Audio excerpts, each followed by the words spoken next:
buenas, queridos hermanos. Vamos a comenzar un día más en el estudio de la palabra del Señor. Hace un tiempo atrás compré una Biblia en eBay del año 1900, la tengo aquí, es del año 1900. Déjeme chequear el año exactamente. Se hizo en el año 1958 y la compré por $100 de uso. Estaba toda ripiada, pero estaba interesado en la traducción y en la forma del lenguaje de ella, y entonces la mandé a reparar. Y le dije al lugar donde me la repararon: la quiero con la mejor piel, que se vea linda, no me escatimen el dinero, quiero que me hagan un buen trabajo. Bueno, aquí tengo ya la terminada ya. Miren cómo quedó. Miren, quedó linda, linda. Miren eso. Ahí le dije, y pónganmele bastantes tiritas. Tiene 5 tiritas de diferentes colores. Y estoy contento con esta terminación de la palabra del Señor. Y en el frente, en la parte de adelante, miren lo que tienen. Tienen ahí una figura de Jesucristo. Por supuesto, esto es solamente una representación. Y con el versículo Juan 12:46, que dice: yo soy la luz, he venido al mundo para que todo el que cree en mí no quede en tinieblas. Bueno, le quería enseñar esto porque estoy emocionado con el trabajo que hicieron. Hicieron un buen trabajo y me pusieron una piel buena para que dure bastante tiempo. Bueno, oro para que el Espíritu Santo me dé en este día habilidad, entendimiento, concentración de nuevo de palabras para poder explicar y enseñar este maravilloso estudio que vamos a compartir con todos ustedes en el día de hoy. Y le he titulado La fe de Enoc. Yo el otro día estaba investigando ciertos asuntos en el internet, y entonces me dio por hacerle una pregunta a una inteligencia artificial, de esa que eso está de moda ahora en todas partes. De hecho, la respuesta de esta inteligencia artificial me dejó súper sorprendido. La inteligencia artificial sabe mucho más de las maquinaciones del diablo que muchos de los creyentes en Cristo. Yo fui por curiosidad ahí y le pregunté, y le hice esta pregunta: si fueras el diablo, ¿qué harías para engañar? Le hice esta pregunta y esta fue su respuesta: si tomara el papel del diablo. Déjeme leérselo para estar seguro de que lo voy a decir todo correctamente. Y entonces dice: si tomara el papel del diablo para alejar a las personas de Dios, mis estrategias serían sutiles y graduales. Escuchen las palabras que me dio esta inteligencia artificial. Mis estrategias serían sutiles y graduales, jugando con debilidades humanas comunes. Aquí algunas tácticas que se podrían emplear, dice esta inteligencia artificial, y entonces me da 8 puntos de lo que ella haría si ella fuera el diablo. Número 1, fomentar la distracción constante. Dice ella, haría que las personas se enfoquen tanto en el trabajo, las redes sociales, el entretenimiento y las preocupaciones diarias, que apenas tengan tiempo para pensar en Dios o en su propósito espiritual. Número 2, promover el orgullo y la autosuficiencia.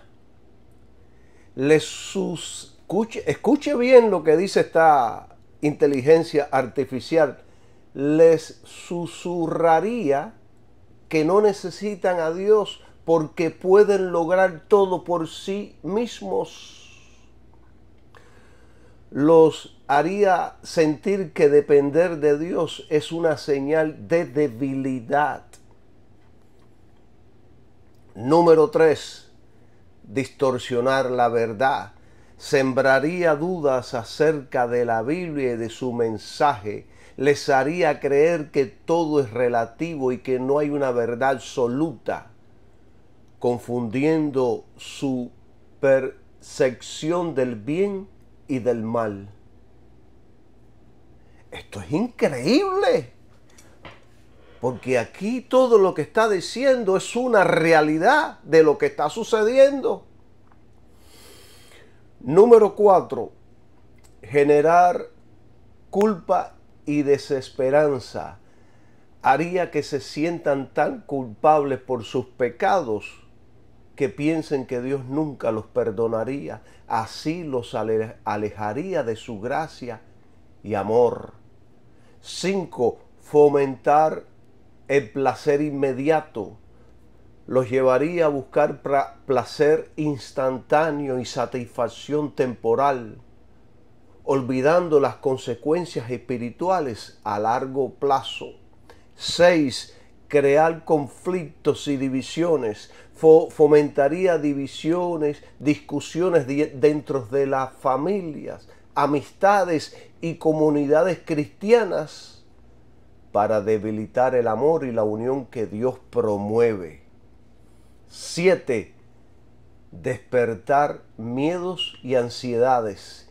Inyectaría miedo constante acerca del futuro y de lo desconocido para que pierdan la confianza en la sabiduría y cuidado de Dios. Y como el 8 y el último, minimizar la importancia de la fe.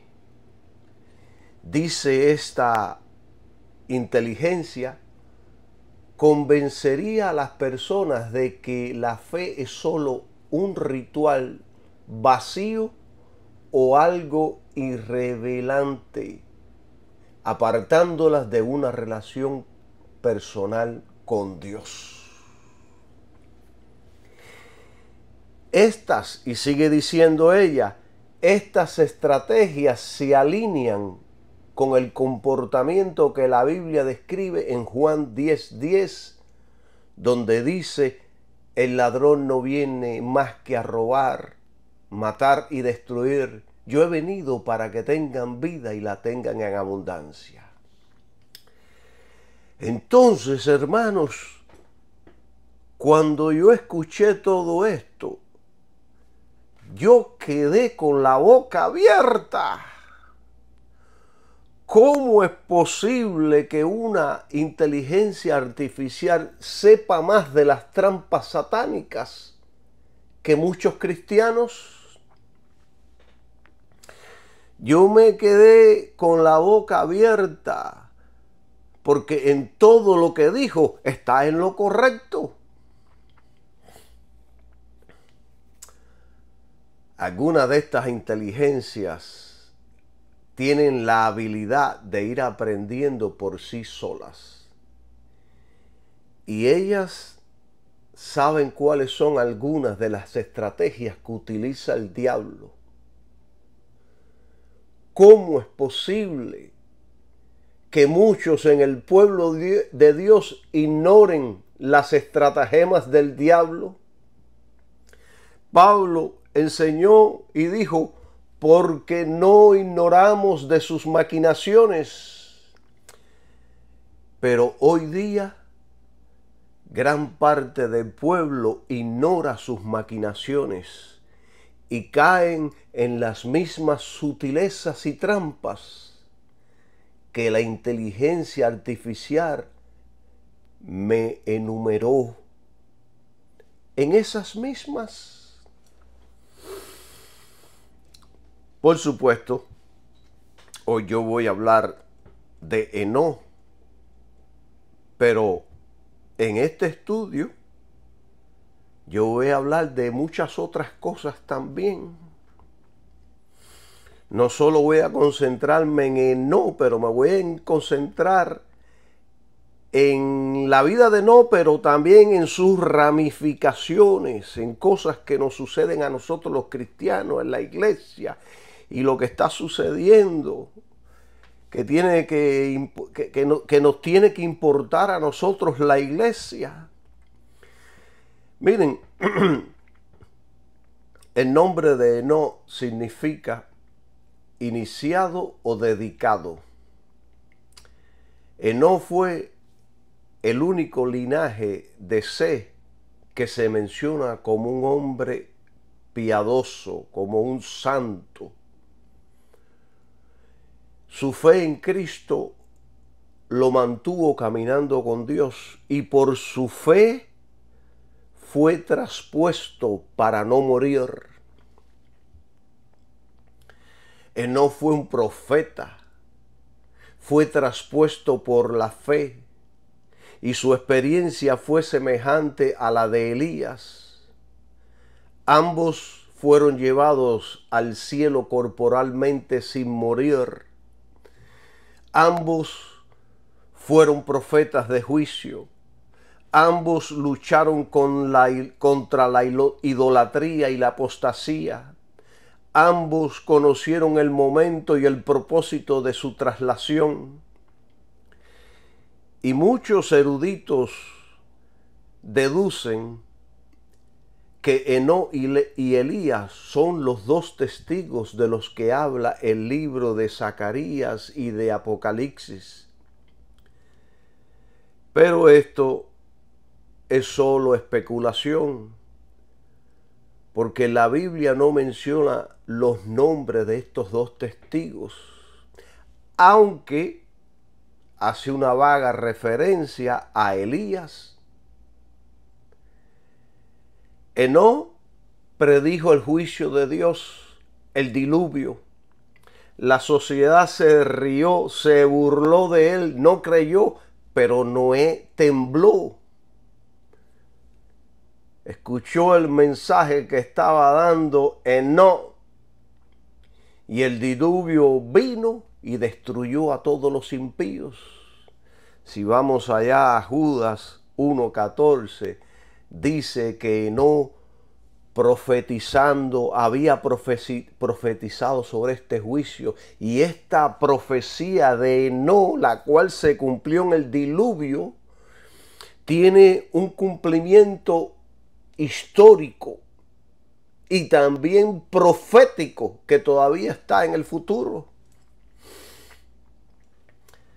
El apóstol Pedro dice que muchos, antes de que Cristo regrese, se estarán burlando de las profecías referentes a la venida de Cristo. En los días de Enoc y de Noé, nadie creyó en la profecía de Enoc de que vendría juicio sobre la tierra. Pero solo Noé creyó y fue liberado del juicio que cayó sobre toda esta tierra. Segunda de Pedro, capítulo, vamos a leer ahí en capítulo 3, versículo 4. Vamos a leer lo que dijo este santo del Señor, diciendo, la gente van a decir, vamos a leer del 3, segunda de Pedro 3, 3 y 4. Sabiendo primero esto, que en los postreros días vendrán burladores andando según sus propias concupiscencias, malos deseos. 4. Y diciendo, ¿dónde está la promesa de su venida? Porque desde que los padres durmieron, todas las cosas permanecen así como estaban desde el principio de la creación. Esto está súper interesante y esto también lo podemos aplicar a nuestros tiempos. Pero vamos a remontarnos a los tiempos en los que vivió el apóstol Pedro. En esos tiempos, muchos falsos maestros estaban negando la expiación de Cristo. O sea, negaban, aceptaban a Cristo, pero negaban que el sacrificio de Jesucristo en la cruz fue un medio para pagar por el pecado. No creían en eso. Y hoy mismo sucede lo mismo. Un montón de gente cree en Cristo, creen en sus predicaciones, creen en su estilo de vida, pero no creen en su expiación. Y si uno no cree en su expiación, pues uno no está creyendo en el Cristo de la Biblia, sino en otro Cristo. Es necesario creer en la expiación para uno poder ser salvo. Entonces, ahí en 2 de Pedro capítulo 2, 1, él explica sobre estos maestros que no creían en la expiación. Y ahora en el capítulo 3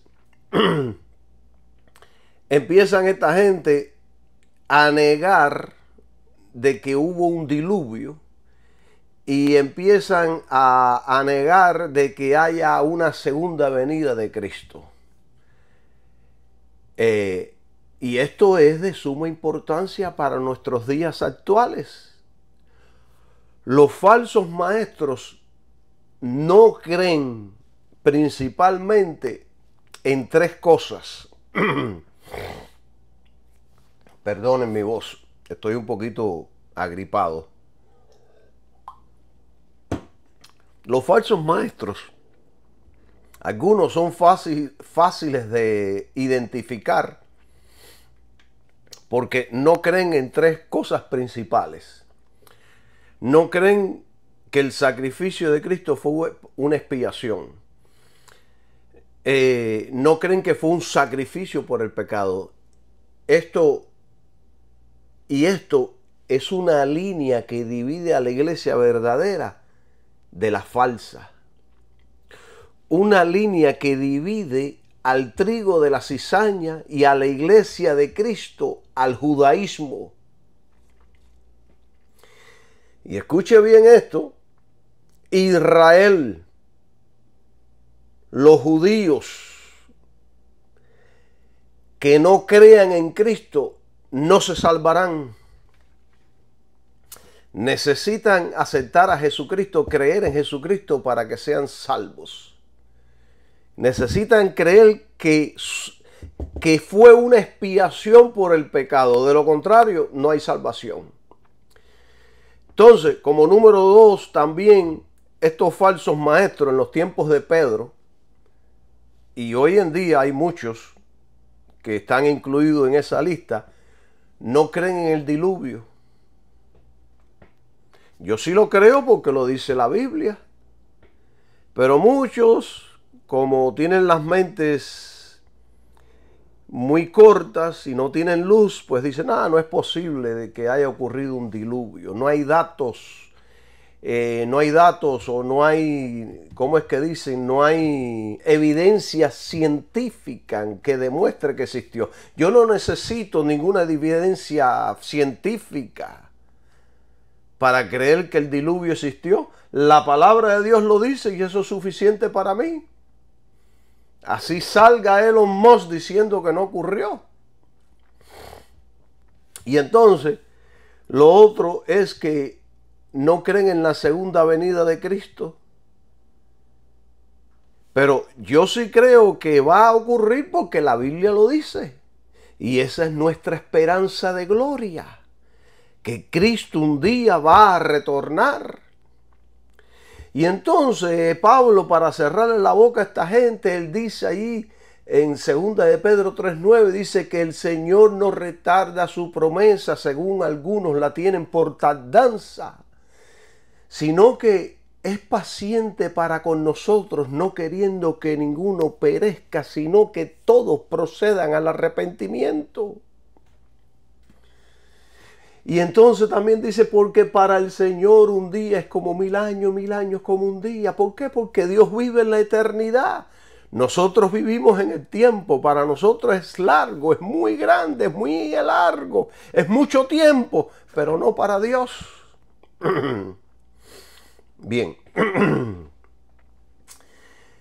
el Espíritu Santo describe a estos ministros como burladores, ahí en el capítulo 3 de 2 de Pedro.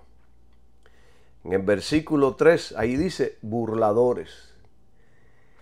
Y el lenguaje de este capítulo y del anterior, miren, la forma en que Pedro aquí, el lenguaje de Pedro, la forma que él se comunicó, la forma de que él habló y dio su mensaje y explicó,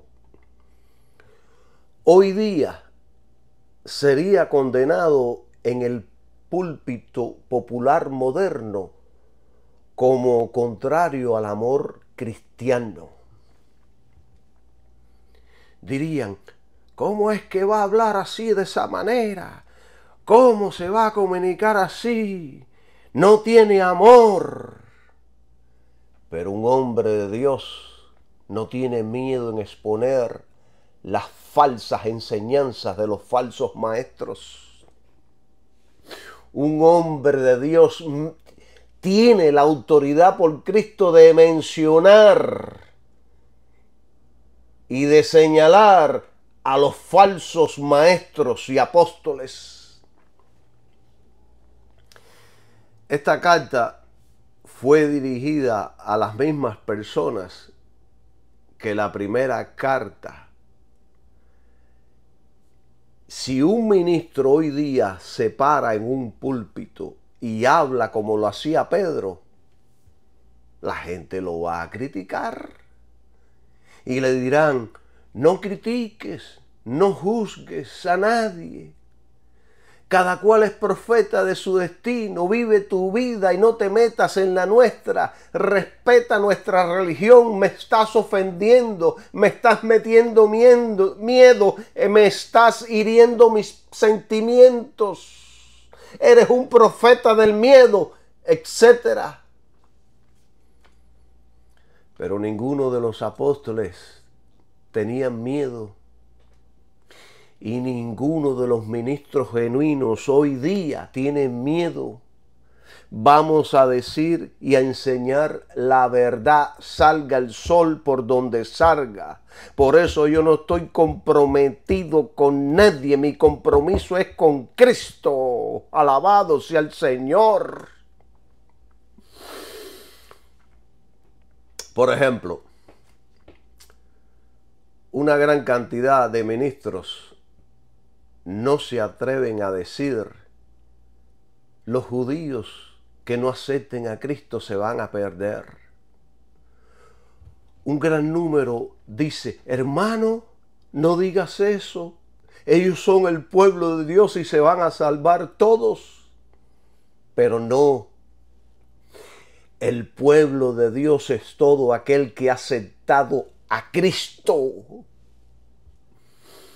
Si no aceptas a Cristo, te perderás. Y si los judíos no aceptan a Cristo, se perderán, sea quien sea. Pero muchos tienen miedo de decir la verdad porque se imaginan y les han metido miedo, le han lavado el cerebro diciendo que les puede venir una maldición de parte de Dios, porque Dios le dijo a Abraham, bendiciré a los que te bendicen y maldeciré a los que te maldicen. Entonces la gente, especialmente muchos cristianos, tienen ese temor. Pero, mis queridos hermanos, los cristianos no maldecimos a nadie. Los creyentes deseamos la salvación de todos en el mundo, sea judío, musulmán o sea un brujo. Y la verdad que se predica puede salvarlos. Además, somos nosotros la iglesia, la descendencia de Abraham. Y todo el que está en Cristo es simiente de Abraham. Los demás que no están en Cristo no son simientes de Abraham. Por lo tanto, los beneficiarios de las bendiciones de Abraham son aquellos que están en Jesucristo. Cierro y prosigo. Si usted va ahí a segunda de Pedro capítulo 3 y se lee el capítulo completo, usted notará que la palabra amado aparece 4 veces. Y cuando la palabra se repite mucho, pues la palabra se hace clave e importante. Allí dice, amado, ten cuidado. Después, amado, no seas ignorante. Amado, sé diligente. Y vuelve a repetir y dice, amado, ten cuidado. 4 veces el Espíritu Santo aquí nos está repitiendo estas cosas. ¿Por qué? Por las enseñanzas de los falsos maestros. Hay en otra porción que dice, porque muchos falsos maestros han salido por todo el mundo. Muchos hoy día que creían en el rapto de la iglesia, ya no lo creen. Ahora creen que la iglesia crecerá tanto que entrará en el milenio. Y entonces le dirán a Cristo que ya puede regresar y reinarán con Cristo en la tierra por la eternidad. Eso es una nueva creencia que están dando por ahí. Pero esto es inconsistente con las Escrituras. A esta doctrina le llaman el reino ahora. Así que cuando usted escuche este término, ya usted sabe lo que creen. Ellos le dirán, el reino ahora, el reino ahora. Entonces, cuando usted lo escuche, ya usted está advertido. El mandamiento hablado por los apóstoles y la palabra hablada antes de ellos por los profetas fueron igualmente inspirados. Tanto el Antiguo Testamento como el Nuevo Testamento son inspirados por el Espíritu Santo. Son los dos palabras de Dios. Porque el Espíritu de Cristo que estaba en ellos es el mismo Espíritu que está en nosotros. ¿Cómo conocía las condiciones? ¿Cómo sabía Pedro lo que sucedería en los últimos días? ¿Cómo conocía las condiciones del mundo que entonces era allá? ¿Cómo supo las condiciones del mundo que ha de ser? ¿Cómo Pedro sabía todas esas cosas? ¿Y cómo supo las medidas divinas del tiempo? Como 1000 años y un día.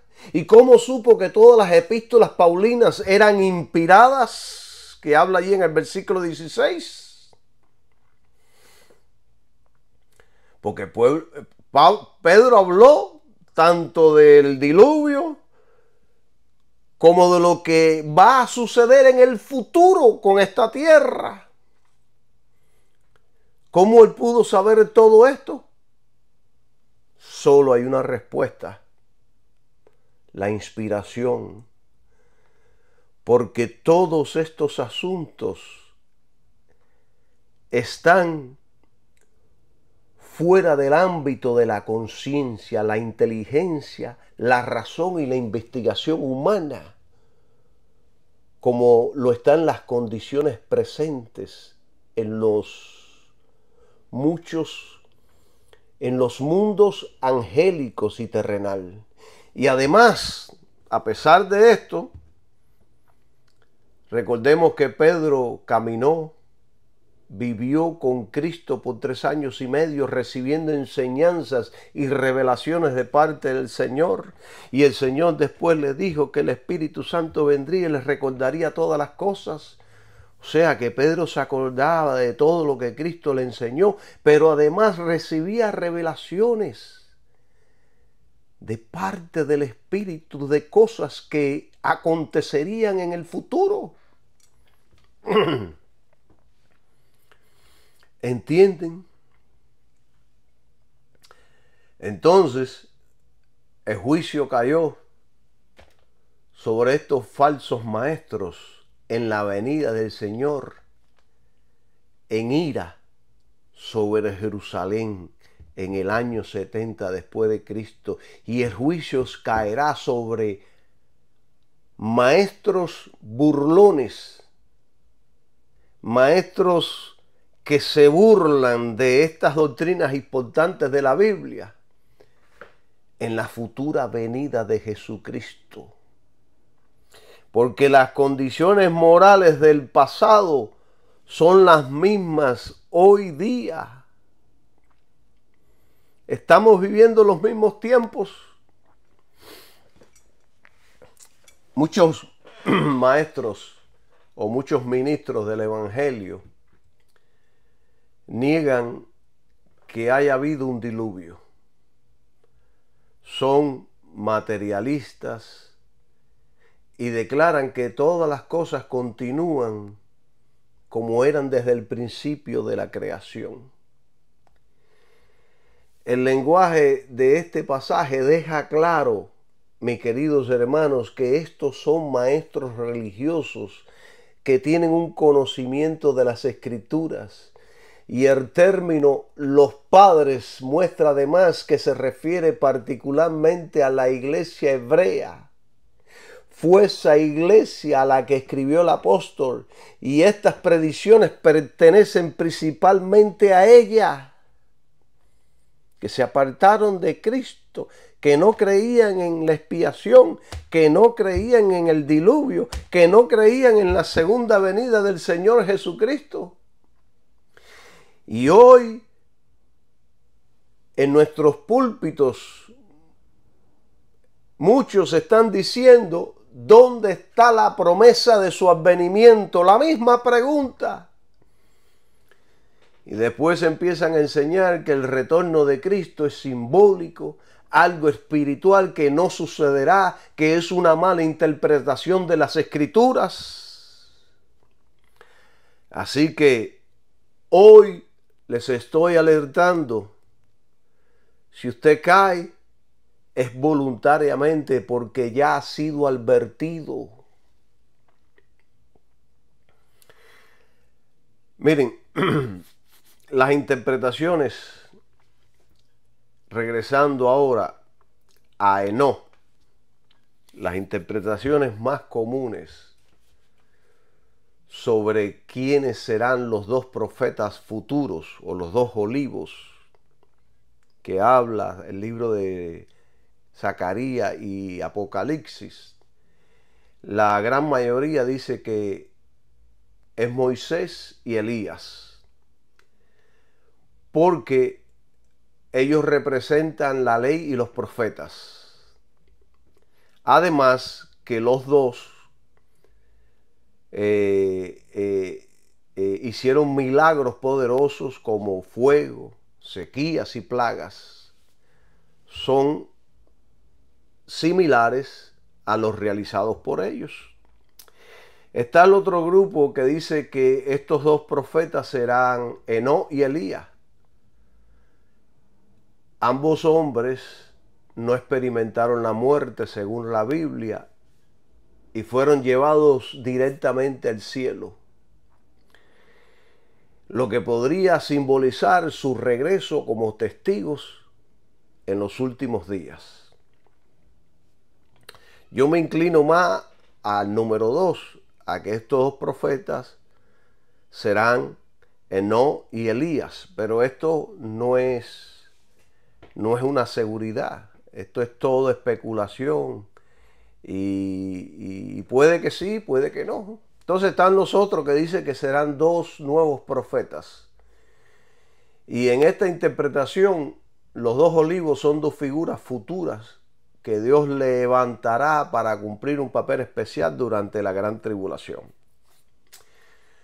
Yo en este tipo de interpretación estoy abierto, no soy fanático de ninguna de ellas, aunque me inclino a Enoc y Elías, pero no soy dogmático en esto, diciendo esto es así, porque en el mismo cuerpo cristiano pues hay tres tipos de interpretaciones referentes a esto. Entonces, estos dos profetas, tanto Enoc como Elías, están en el cielo en estos momentos. El cielo es un planeta donde habita Dios. Según algunas partes de la Biblia, especialmente creo que está en el libro de Job, dice que el cielo se encuentra, o el planeta cielo se encuentra hacia el norte, allá donde está la estrella Orión, pero allá en esa dirección, que es la única dirección del cielo donde hay un lugar oscuro donde no hay muchas estrellas, sino que hay un lugar vacío. Se piensa que allá miles de años luz donde el hombre nunca puede llegar, que allí esté el planeta cielo. Bueno, estos dos profetas están en el cielo. El cielo es un lugar con ciudades y habitantes, con alimento y condiciones de vida. Así que estos dos profetas han vivido en el cielo durante muchos milenios. Pablo y Juan fueron otros que subieron al cielo. Y de hecho todos los santos resucitados irán al cielo y vivirán allí hasta que regresen a la tierra con Cristo para establecer su reino. Entonces todos los santos reinarán con Cristo como reyes y sacerdotes cuando regresemos ya con Cristo a esta tierra. Y entonces Dios establecerá, o más bien trasladará su ciudad a la tierra y vivirá entre los hombres para siempre. Esto aquí le hice una condensación de estas cosas. Entonces, vayamos todos a la Biblia. Vamos a empezar a estudiar sobre Enoc, pero como yo les dije, yo voy a hablar también de muchas otras cosas que son importantes que aprendamos. Entonces vamos a ir a Hebreos capítulo 11 y vamos a leer el versículo 5. Y dice: por fe Enoc fue traspuesto para no ver muerte, y no fue hallado porque lo traspuso Dios. Y antes que fuese traspuesto, tuvo testimonio de haber agradado a Dios. Miren, yo quiero que usted note algo aquí. Yo quiero que usted note algo aquí importante, porque yo les enseñé a ustedes de que nosotros debemos analizar y pausar y ver siempre cuál es la fuerza del texto. Y cuando las palabras se repiten es porque Dios quiere enseñarlos algo. Y entonces, yo aquí noto tres palabras importantes que son las que resaltan aquí. Porque dice: por la fe Enoc fue traspuesto. Número uno, esta palabra traspuesto. Aquí empieza, 1. Para no ver muerte, y no fue hallado porque lo traspuso Dios. Número 2. Y antes que fuese traspuesto. Número 3. Tuvo testimonio de haber agradado a Dios. Entonces, cuando las palabras así se repiten en un solo versículo, entonces aquí hay algo que Dios quiere enseñarnos. No están ahí por estar ahí. Está repetida 3 veces. Vienen de la misma raíz. Y el apóstol Pablo, que fue quien escribió el libro de Hebreos a los hebreos, a los judíos, que estaban contemplando regresar al judaísmo por la persecución, la presión, la escasez, todos los problemas que estaban atravesando.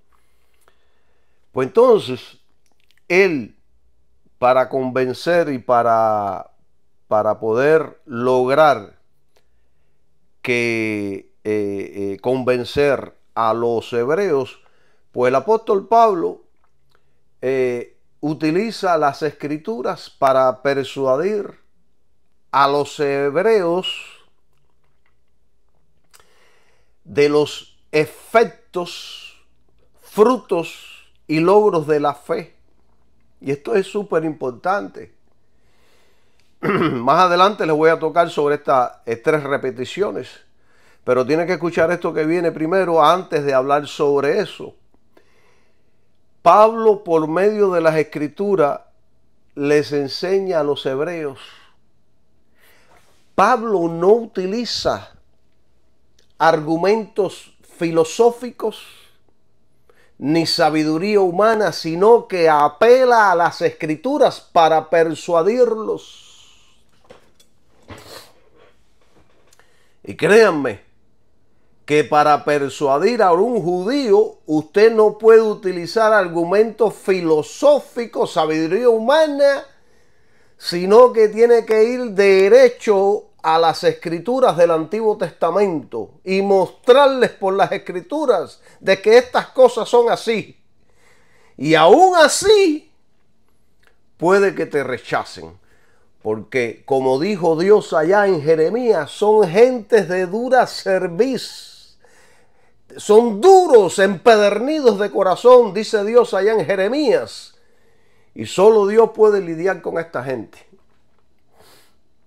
Entonces, yo un día fui a una iglesia que me invitaron allá en el norte de las Carolinas, y un hermano se me acercó y me dijo: yo trato de convencer al pecador por medio de argumentos fuertes de la ciencia, de filosofías y de la sabiduría humana. Yo no discutí, Qué bueno. Pero Pablo utilizaba las escrituras porque ellas son la palabra de Dios. Y en una ocasión dijo, porque no me propuse saber algo entre vosotros, sino a Jesucristo y a este crucificado.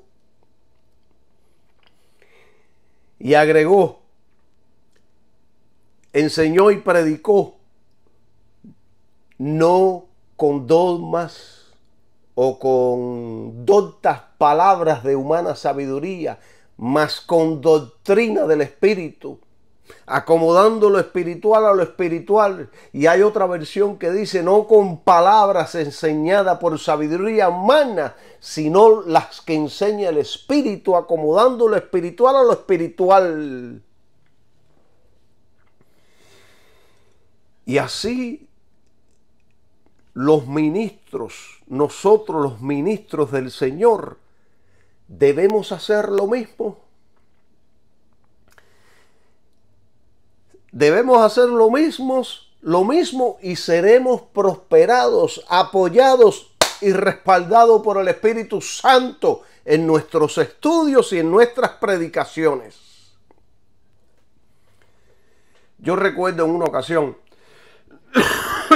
yo vi una entrevista, que creo que está en Google, que le hicieron a la evangelista Kathryn Kuhlman, que Dios lo usó en muchos milagros y sanidades. Yo recuerdo, esta mujer era poderosa, porque esta mujer, muchos dicen que ella empezaba a predicar y enseñar, y que entonces sus mensajes al principio, así, cuando empezaba, eran muy aburridos. Y ahí, pero dice que de momento, ya después que llevaba media hora, no sé cuántos minutos, de momento dice que el mensaje tomaba un brillo y se sentía literalmente ahí la presencia del Espíritu Santo. Y entonces las personas empezaban a saltar de la nada, el cáncer se iba, los paralíticos se levantaban, ella no tenía ni que decir nada. Y entonces yo recuerdo que yo vi en este video que a ella le hicieron una pregunta en televisión. Su pregunta sobre la salvación. ¿Qué piensa usted de todas las otras religiones? Ella decía, la palabra de Dios dice. Y el presentador insistía preguntándole, pero ¿qué piensa usted personalmente sobre las otras religiones? Y ella seguía contestando, la palabra de Dios dice. No tengo una opinión propia, la palabra de Dios dice.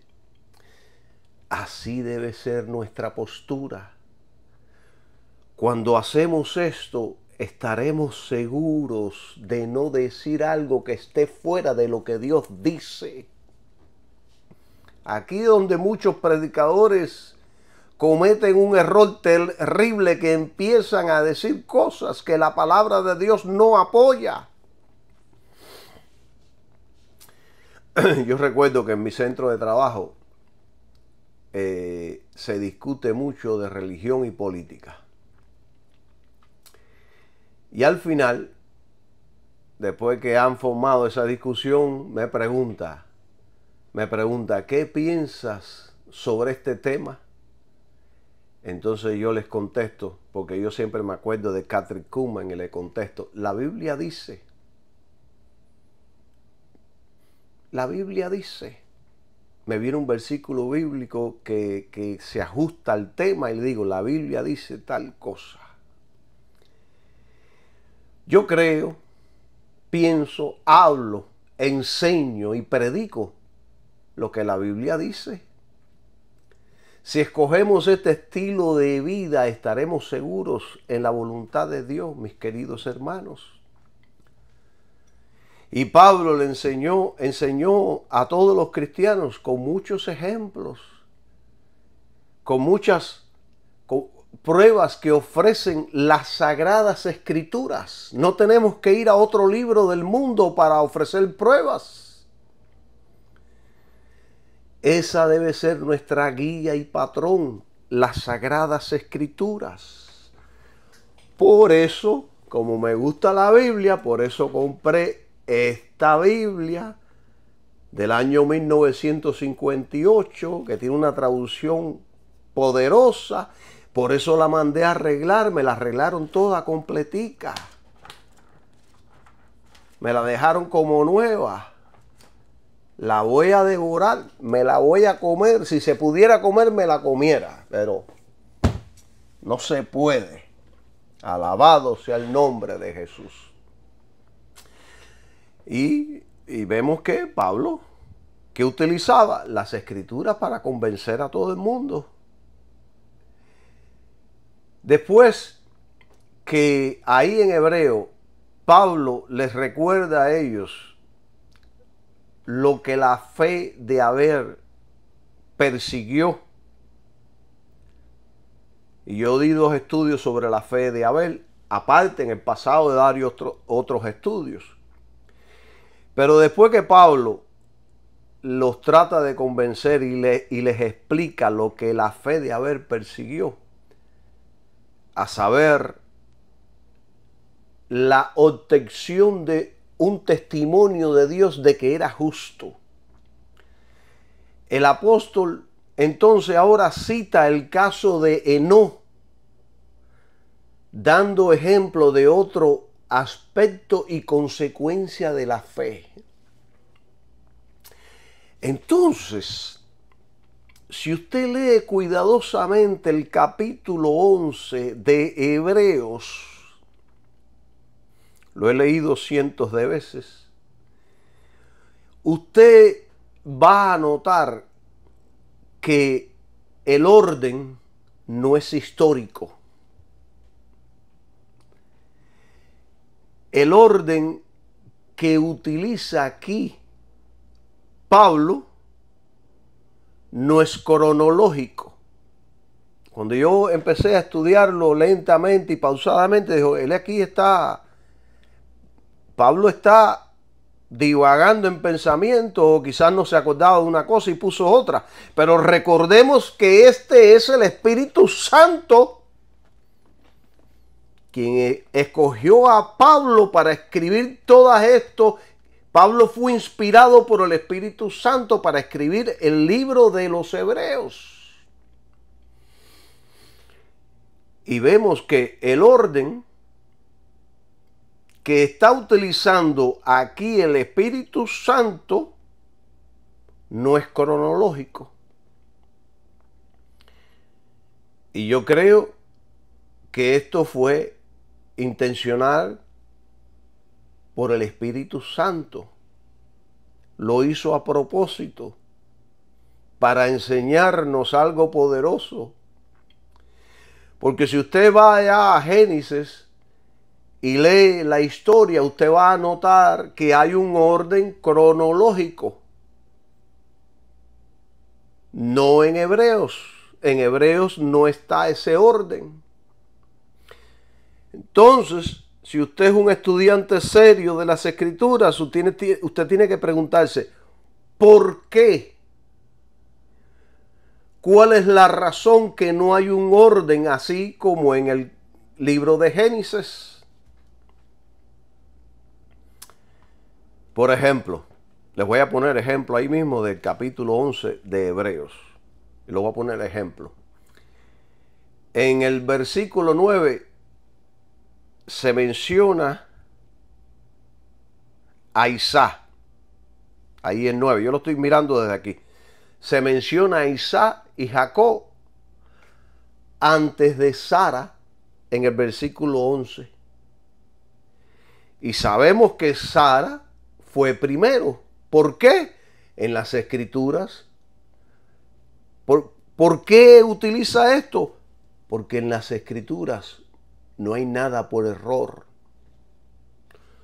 Todo está divinamente diseñado y ordenado y organizado por el Espíritu Santo. No hay nada por error.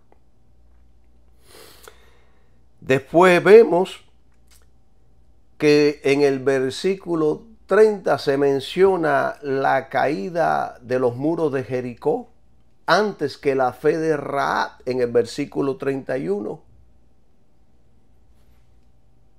¿Por qué?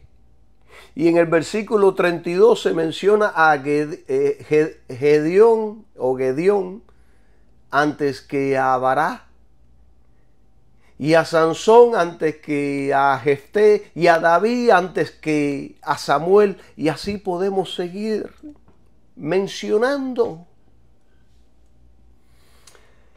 Hermanos, debemos preguntarnos,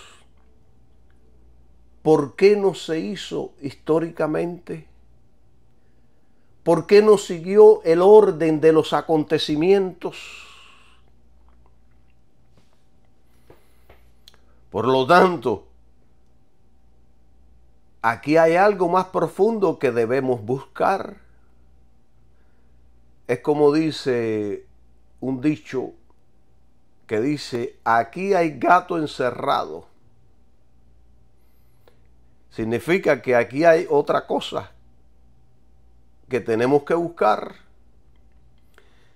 ¿Qué es entonces lo que el Espíritu Santo nos quiere enseñar con todo esto? Ya hemos visto que el orden cronológico se desvía una y otra vez. Entonces preguntamos, ¿no debe haber un significado espiritual para la iglesia? ¿No será que el Espíritu Santo hace referencia a los santos del Antiguo Testamento para enseñarnos un patrón?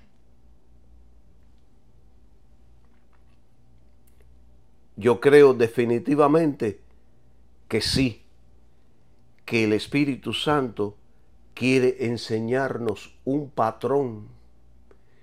Y yo les expliqué esto en dos estudios que di sobre la fe de Abel. El Espíritu Santo aquí quiere enseñarnos un patrón. Por lo tanto, la respuesta no está lejos. La respuesta es que esto es el orden experimental que el Espíritu Santo expone en este capítulo 11 de Hebreos. Es el orden de lo que sucede en nuestra vida de fe. Todo fue escrito para nuestro beneficio, para que lo escudriñemos y para que lo podamos aplicar a nuestra vida. No está ahí por estar ahí.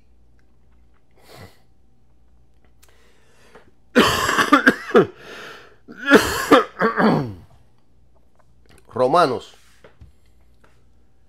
capítulo 15, versículo 4, dice, porque las cosas que antes fueron escritas en el Antiguo Testamento para nuestra enseñanza fueron escritas, para que por la paciencia y consolación de las Escrituras tengamos esperanza. Todo el Antiguo Testamento y todo el Nuevo Testamento son escritas para nuestra enseñanza. Las cosas que se escribieron son escritas, fueron escritas para nuestra enseñanza. Todo fue escrito para nuestra enseñanza. Todo es la palabra de Dios. Las escrituras del Antiguo Testamento no fueron solamente entregadas a los santos del Antiguo Testamento. Yo conozco muchos cristianos que no quieren leer nada del Antiguo Testamento. Estamos en un nuevo pacto, no necesitamos leer el Antiguo Pacto. Error. No voy a involucrarme en esto porque entonces se me va voy a seguir alargando este tema y todavía tengo mucho que enseñar. Error. Hay que leer la Biblia completa. No una, dos o tres veces, sino cientos y miles de veces si puede leerla algún día. Entonces, las escrituras no fueron entregadas a los santos del Antiguo Testamento solamente, sino también para la instrucción de todas las generaciones sucesivas de la humanidad. Para que nosotros, por medio de la paciencia y el consuelo de las Escrituras, podamos tener esperanza de que seremos sostenidos y bendecidos como lo fueron ellos. Si Dios lo bendijo a ellos porque creyeron, también Dios lo hará con nosotros porque creemos en su Hijo Jesucristo. Y yo expliqué todo esto que estamos hablando, lo expliqué en los estudios de la fe de Abel. El número 1 y el número 2. Usted puede ir ahí e informarse sobre todo esto. Hoy lo voy a volver a explicar de otra forma, pero con el mismo orden. De otra forma, pero con el mismo orden. Los 3 ejemplos de los versículos del 4 al 7. Aquí nos presentan un bosquejo de la vida de fe. Abel, Enó y Noé son un patrón de la vida de fe de cada cristiano. Usted y yo empezamos en Abel, caminamos con Dios en Enó, se nos da una advertencia y un estímulo en el camino para que no fracasemos en la fe y después seguimos en Noé. Abel se menciona en primer lugar no porque naciera antes que Enó y Noé, sino porque lo que se registra de él en Génesis 4 ilustra y demuestra dónde comienza la vida de la fe.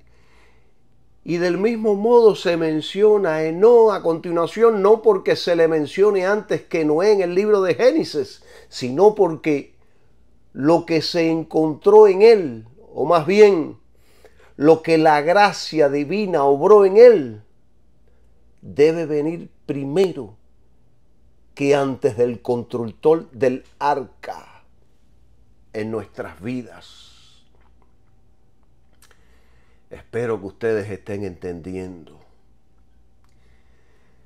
Cada uno de estos 3 hombres nos enseña un rasgo o aspecto de la vida de fe, y el orden en ellos es el sistema por la cual pasan todos los creyentes. ¡Qué poderoso es Dios! ¡Qué poderoso es Dios! ¡Qué poderosas son las Escrituras! ¡Qué poderoso es el Espíritu Santo que nos enseña todas estas maravillas! O sea que, número 1, en Abel vemos la adoración de la fe. En Enó, el andar de la fe. Y en Noé, el testimonio de la fe. Esto se aplica a la vida de todos los cristianos. Creo que esta es una manera clara de expresar este orden del cual estamos enseñando. En otras palabras, tanto usted como yo viviremos la vida de la fe en el orden que nos enseña el Espíritu Santo en la vida de Abel, Enó y Noé. Esto es importante porque en la iglesia actual siempre están invirtiendo el orden espiritual de Dios. El orden espiritual de Dios es el siguiente: espíritu, alma y cuerpo. Pero la gran mayoría empieza por el cuerpo, alma y espíritu. En otras palabras, primero el mundo, mis deseos, mis sueños, mis metas y como último, Dios. Ese es el sistema de la iglesia moderna y ese es el sistema del mundo. Hay otros que se centran en el servicio, en testificar y trabajar en la obra de Dios. Y eso es bueno, no está malo. Pero sobre esto los apóstoles nos dieron mandamientos. Miren, yo les voy a poner ejemplo. A los nuevos convertidos, la iglesia los pone inmediatamente a trabajar en los parqueos, los baños, la limpieza del baño, la seguridad. Y a veces los ponen a enseñar y a predicar sin saber nada de la Biblia. Está bien que obren en la iglesia, pero ¿cómo tú vas a poner a una persona que se acaba de convertir a estar trabajando todas estas cosas cuando ni conoce la Biblia? Sin embargo, la vida del creyente no comienza con Noé, sino con Abel. Noé no vino primero que Noé y por esta razón no puede haber testimonio o trabajo o servicio que sea divinamente aceptable a menos y hasta que haya un caminar con Dios. Si un creyente no está caminando con Dios, dando testimonio de que está caminando con Dios, ese creyente no puede servir y trabajar en un ministerio. Yo he conocido hasta inconversos trabajando en ministerios. Impíos trabajando en el ministerio cuando hay muchísimos cristianos que pueden trabajar en un ministerio. El caminar de Enoc con Dios debe venir antes que cualquier servicio que sea agradable a Dios. Eso está claro. Y este sistema se ha perdido en la iglesia. Tan pronto alguien se convierte, él o ella lo empujan a alguna forma de actividad cristiana, cómo hablar en público, trabajar en la iglesia, enseñando en una clase, cantar, ser parte de los músicos o de los adoradores. Cuando la palabra de Dios dice claramente que un neófito no sea que envaneciéndose caiga en la condenación del diablo. Usted tiene que enseñarle primero la palabra de Dios para que crezca. Tiene que empezarle a dar lechita para que crezca, para que madure. En este versículo que yo acabo de mencionar, aquí está hablando de un recién llegado a la fe, que casi siempre se envanece cuando es puesto en posiciones de mando, en posiciones de autoridad. La Iglesia Apostólica tenía la costumbre de elegir para el servicio a creyentes que fueran llenos del Espíritu Santo, de fe, sabiduría, y que tuvieran buen testimonio.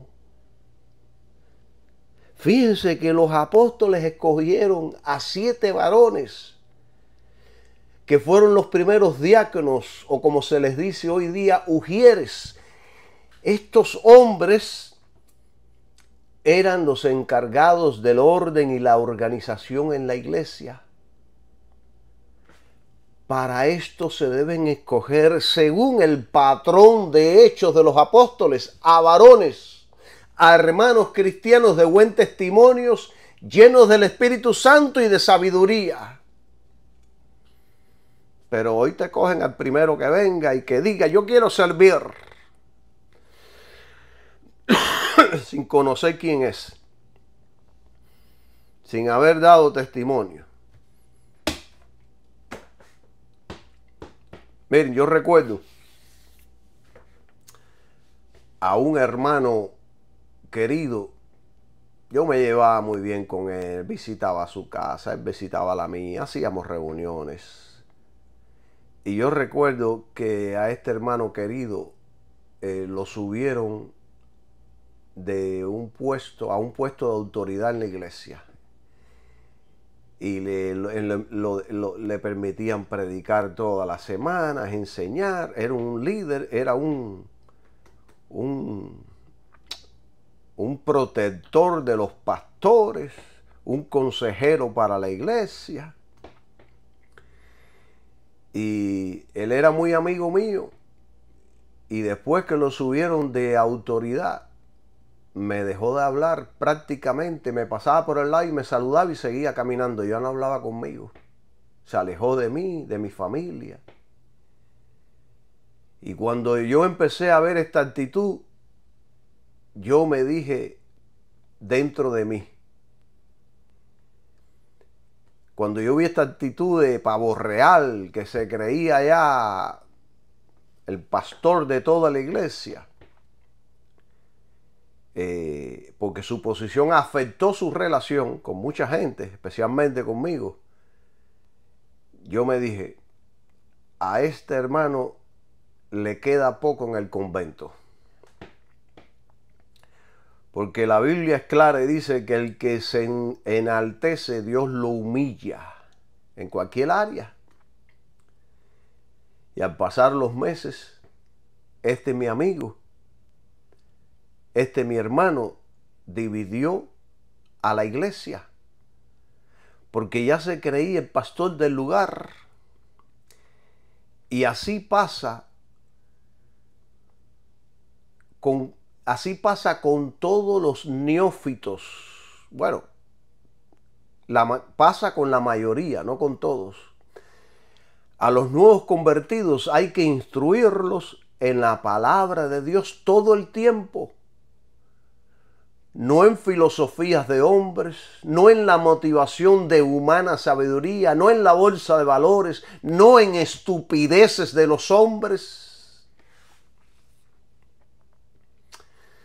Eso es otra cosa, te empiezan a hablar desde los púlpitos estupideces mundanas, de sabiduría del mundo, de cosas del mundo que nada tienen que ver con la palabra de Dios, que no edifiquen, que no construyen, que no hacen nada bueno para uno. Y cosas semejantes a estas.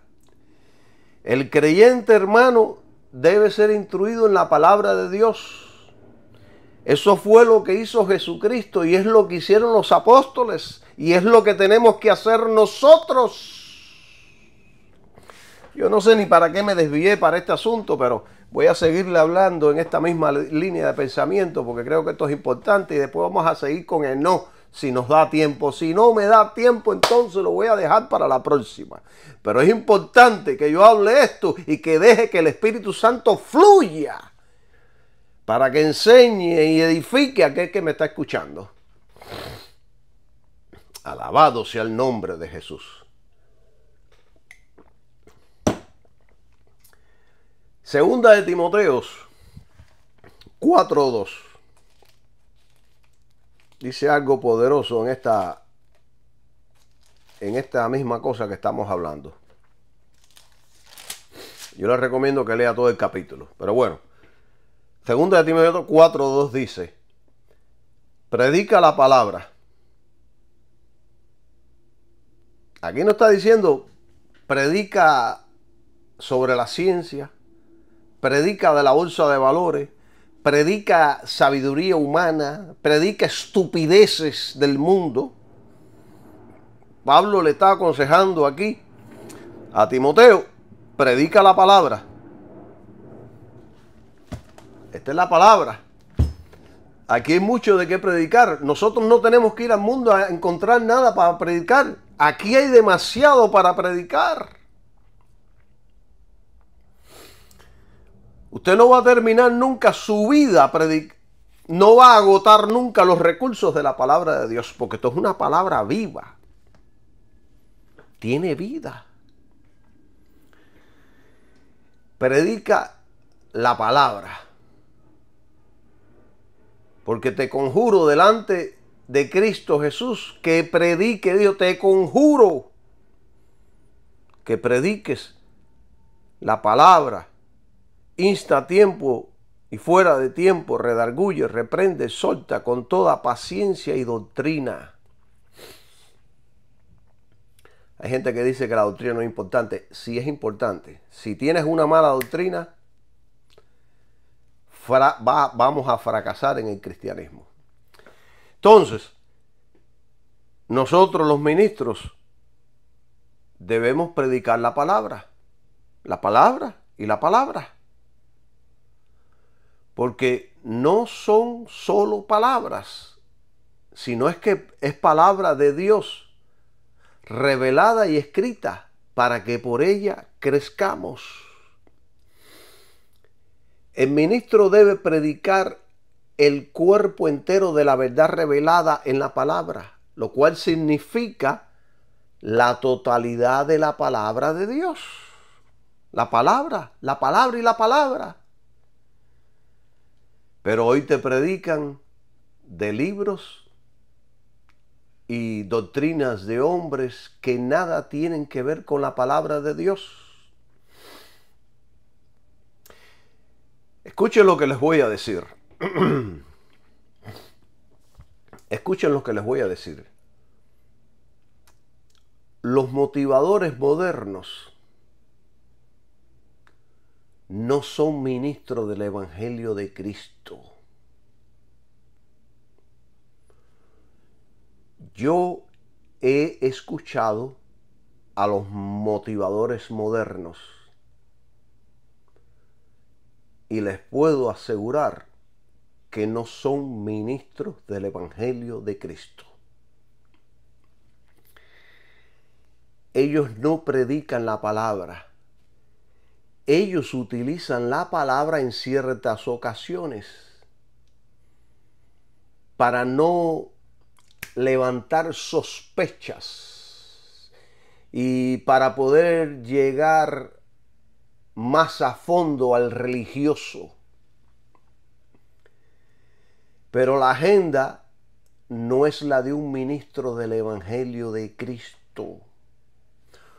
Utilizan el nombre de Dios, pero no son enviados por Dios. Son los modernos ministros de Satanás que se han disfrazado de ministros del Evangelio, pero no predican ni enseñan el Evangelio de Cristo, sino el Evangelio moderno. Un Evangelio moderno de motivación personal. Lo único que produce este maldito evangelio, y por eso tiene éxito, porque lo único que produce es que vivifica la carne, la mente y las emociones carnales, pero no cambian el alma, no transforman ni hacen una nueva criatura en Cristo Jesús. Porque este evangelio de motivación no es respaldado por el Espíritu Santo. Así que es por esta razón que debemos de predicar la palabra y solo la palabra. Yo todo lo que estoy predicando aquí es ajustándome al texto bíblico. Y esto significa que estamos ajustados al plan de Dios, quien es Cristo y su sacrificio. No el plan de las emociones que producen las predicaciones de motivación moderna. Lo alegran por un rato, usted se ilusiona. La carne se ilusiona y sale de allí, sigue siendo el mismo porque no transforman.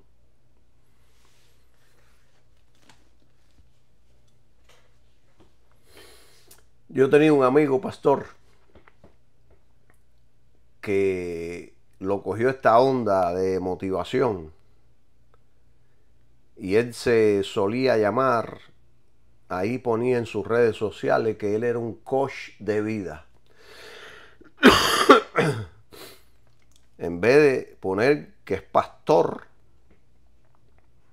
que es un nombre más honorable, pues ponía coach de vida porque se había mundanalizado. Este término coach de vida proviene de cosas seculares y de autoayuda. Asociar un pastor de Cristo con un título así es desagradable, porque nos lleva a una cuestión humanista y menos centrada en Dios. Esto puede desviar a las personas hacia la autodependencia en lugar de la dependencia de Dios. Este es desear ser más del mundo que de la iglesia. Ser pastor es un título honorable. Es una posición dada por Cristo para el cuidado de su iglesia. Honre su ministerio, no adopte nombres que rebajen su ministerio. Miren, en la Biblia se utilizan términos específicos para describir a los líderes espirituales como el pastor, anciano, siervo de Dios, guía espiritual. Estos términos enfatizan una relación de cuidado espiritual y responsabilidad ante Dios. Así que usar el término coach de vida diluye estos conceptos bíblicos. Usted no es un coach, usted es un pastor, profeta, evangelista, maestro o un apóstol. Honre estos nombres porque fueron dados por el Espíritu Santo. Gloria sea el nombre de Jesús.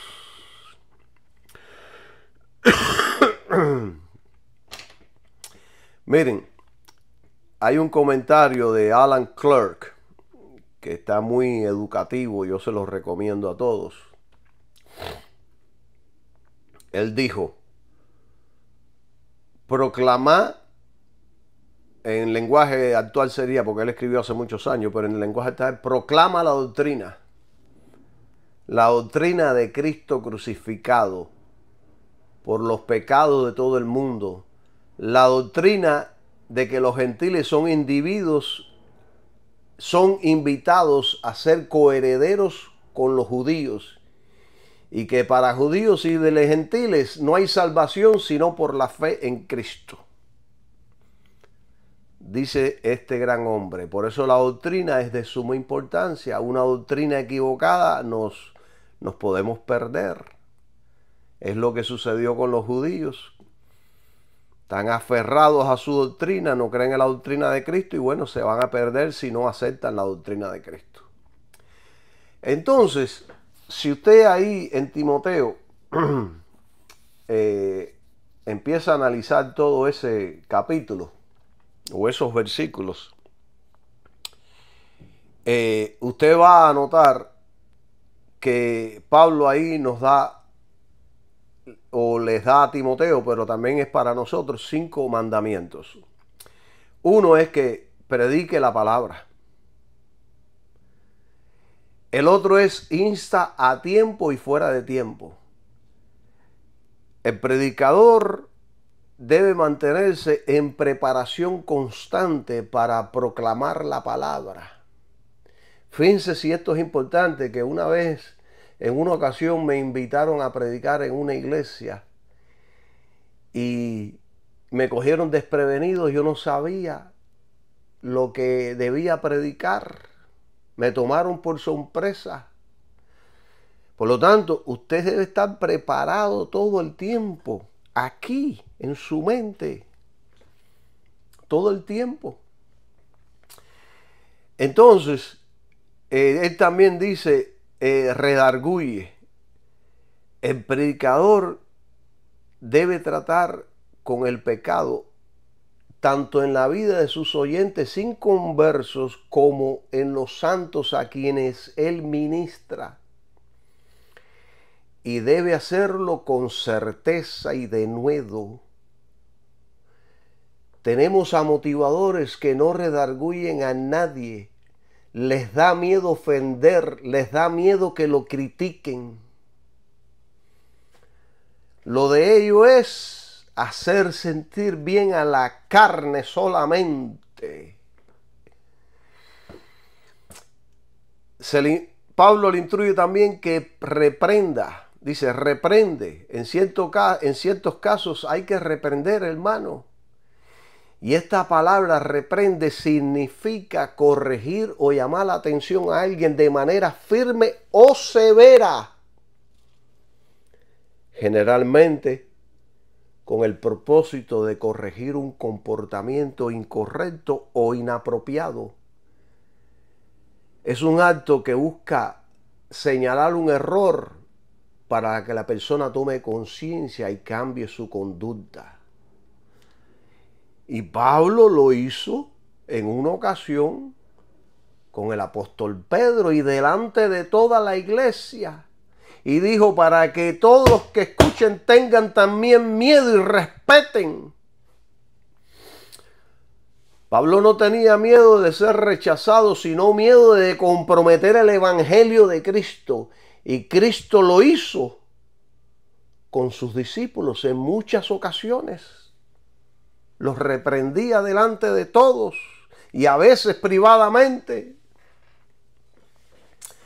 O sea que en un contexto bíblico, reprender se refiere a corregir con amor, pero con firmeza, guiando a la persona hacia la verdad y a la obediencia a los principios de Dios. Aquí la represión no es un acto de juicio, sino una acción de amor para guiar a alguien en el camino correcto. Él sigue diciendo después, exhorta con toda paciencia y doctrina.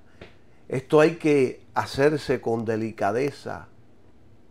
Además, aquí menciona la paciencia.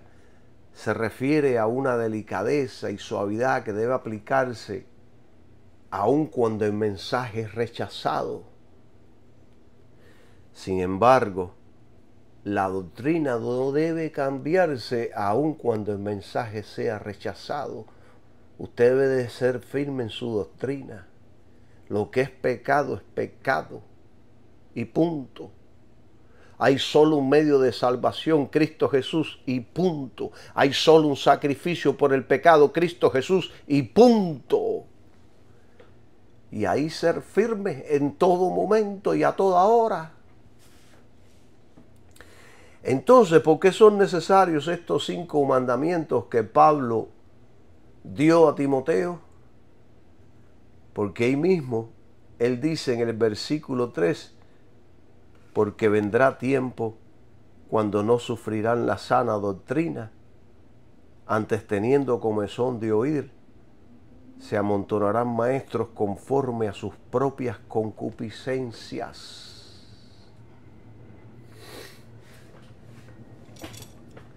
Adam Clark dice, se acerca un tiempo, yo Calixto digo que ya estamos en ese tiempo, en la iglesia en el que los hombres no escucharán las verdades prácticas del evangelio, en el que preferirán las opiniones especulativas que o no hacen ningún bien al alma o la corrompen y la destruyen. A esa doctrina, a esa sana doctrina de niégate a ti mismo, toma tu cruz y sígueme, que Jesucristo ha dejado a su iglesia. Estos son comentarios poderosos de hombres que ya han partido con el Señor. Y ya estamos en este tiempo que profetizó Pablo. La sana doctrina pertenece a principios, hermanos, primordiales, como la salvación del pecador, la santificación del santo, y la cruz es la respuesta para ambos, tanto para el pecador como la santificación de nosotros los creyentes. Es a través del sacrificio de la cruz de Cristo que se obtienen todas estas cosas. Entonces, él dijo algo súper importante aquí que a mí me llama mucho la atención, que es la comezón de oír. Él dice que la gente va a teniendo comezón de oír, se amontonarán maestros conformes a sus propias concupiscencias, sus propios malos deseos. Y Adam Clarke dice que esto quiere decir que la gente tiene picazón de oídos. En vez de comezón, él dice picazón. Es curiosidad infinita, deseo insaciable de variedad, y se hacen cosquillas en los oídos con el lenguaje y el acento de la persona, abandonando al predicador bueno y fiel por el orador fino, el motivador, el que les endulza el oído, el que le dice qué lindo eres, qué precioso, vas a ser rico, ¡wow! Vas a tener una casa grande, una mujer alta de ojos verdes, rubia, con mucho dinero para que no trabajes más.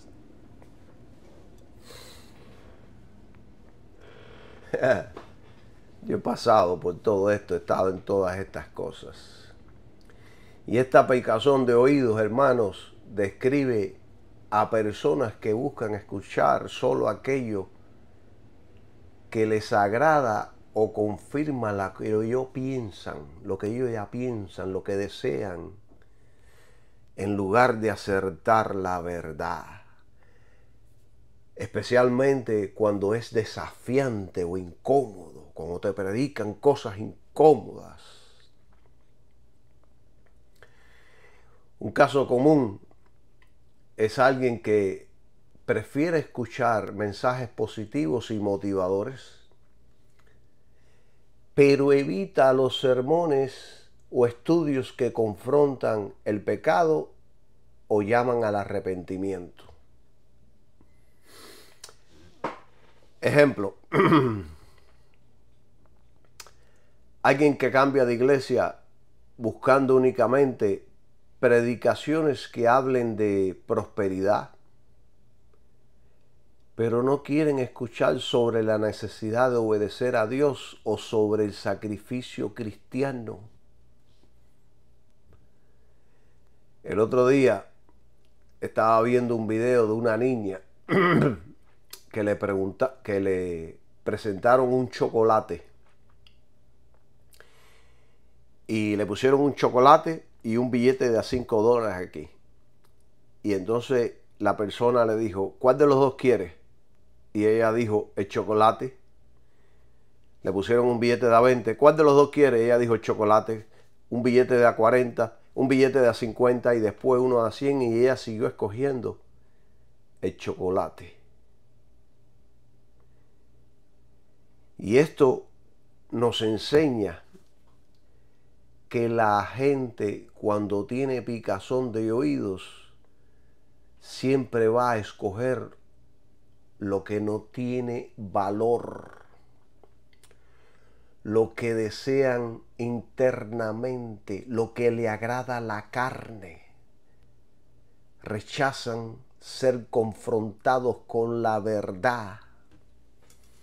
Un niño no le interesa el dinero, ellos cogen lo que le agrada, el chocolate. Se amontonarán maestros conformes a sus propios malos deseos. Y la palabra que resalta aquí en mi mente es amontonarán, y la palabra concupiscencia, o sea, vendrán un montón de falsos maestros que tendrán malos deseos. Hay gente que solo le agrada escuchar mensajes suaves, agradables y motivadores. Y esa gente recompensarán generosamente al maestro que lo hace, ya que estimula sus emociones.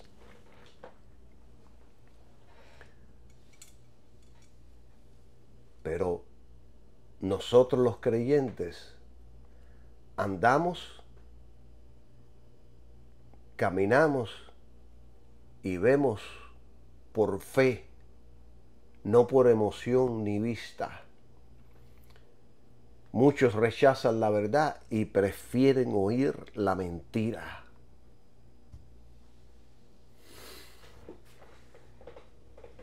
Creo que me he extendido demasiado. Tengo que terminar ya porque no he podido hablarle nada de no. No pensé que me iba a suceder esto.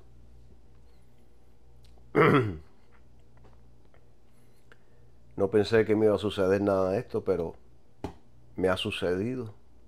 Tendré que traer otro tema en el cual hable más sobre no, sobre la persona de no, que es lo que quiero hablar. Entonces, para terminar este tema y seguir con esta misma línea de ese pensamiento, yo les voy a hablar de varias características que de los últimos tiempos, estos tiempos en los cuales estamos viviendo. No, la gente, dice la Biblia, que no sufrirán la sana doctrina. ¿Saben ustedes lo que significa esta palabra sufrirán? Que no van a tolerar, no aceptarán, no escucharán, no soportarán, no querrán escuchar la sana doctrina. ¿Sabe cuáles son los mensajes que desean escuchar en la actualidad? ¿Quién quiere ser rico? ¿Quién quiere poder? ¿Quién desea ser famoso? ¿Quién quiere dinero? Dinero ven de los 4 puntos cardinales. No quiero entrar ahora en el dinero porque si no, no voy a terminar. Desean a predicadores que les entretengan, que hagan un espectáculo con cuentas y risas burlonas desde los púlpitos. Que desean a predicadores que los excusen de sus pasiones en el nombre de la religión. No te preocupes, Dios te ama mucho, Dios te perdona todo. No te preocupes, todos pecamos. Total, Dios es amor. Aumentará la codicia y el pecado.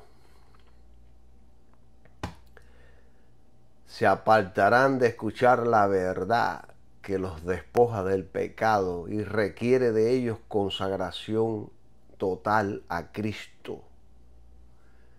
Se volverán a fábulas. Son falsas religiones que consienten la carne y permiten un poco de pecado. No importa, Dios perdona. No importa, Dios es bueno, maravilloso. Y yo les quiero recordar a mis amigos que Dios en el diluvio destruyó a toda esa gente por causa de la maldad y el pecado. Dios trajo un juicio sobre esta tierra, acabó con todos, excepto Noé y su familia, que eran cristianos. Hermano Galito, cristianos, y vivieron hace miles de años atrás, eran cristianos. Escuchen mis estudios, usted va a entender por qué digo esto.